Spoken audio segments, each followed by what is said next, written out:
gure kofradia Xibaro kofradia da, aurten sortu dugun kofradia berri hoitako bada, eta Xibaro, Xibaro 77 gehi.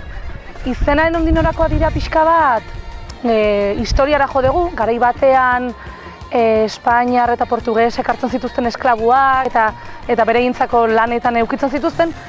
Eta, laburbilduta, Kuban esklabu horiek, esklabu horietako batzuk egiten ziren matxinatu eta piratei lagundu egiten zieten eta bere egiten zituzten berein taldetxoak eta eremuak sortu. Piskat matxinatzeko edo bereien jabe horien kontra jotzeko. Eta Kuban deitzen zitzaien Los Jíbaros.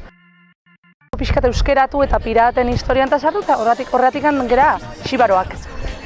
77 da, aurten Donostin 77 preso politiko dauzkagulako.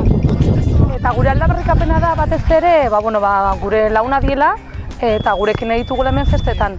Piskat hortik izan da aldarrikapena eta egitarau bat sortu dugu eta gutun bat idatzi diegu, esaten nola sortu den eta berein aportazioak eta hortik jungo da nondik norakoa. Hemendik aurrera nahiko genuke urtero Xibaro 77 gehi izan beharrean jeisten jutea, Xibaro 50, Xibaro 10, Xibaro beharrik ez eukitzeko beraien eta gure arteko harreman hortan.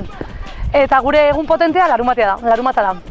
Larumatan goizean, larumaten eguerdian bazkari bat eukiko dugu, gero bazkaria hemen flamenkan, bazkaria eta gero karaoketxo bat eta bertsolari batzuk eta eukiko ditugu, kofradia desberdinen artean karaoke pike antzeko bat sortu nahi dugu, eta iluntzean Cojon Prieto de los Guajalotes soien moldaketa Donostiko talde bat egite ditu eta beraiekin iluntze pasa 7-8 kalde hasiko da, afaltze ordura arte.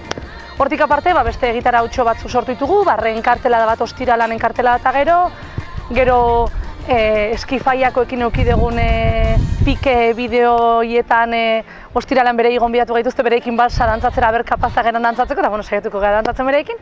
Eta aste artean euki genuen poesia emanaldi bat, eta gauza puntuala, baina batez ere gure eguna larunbata izango da. Osea, animatu denok.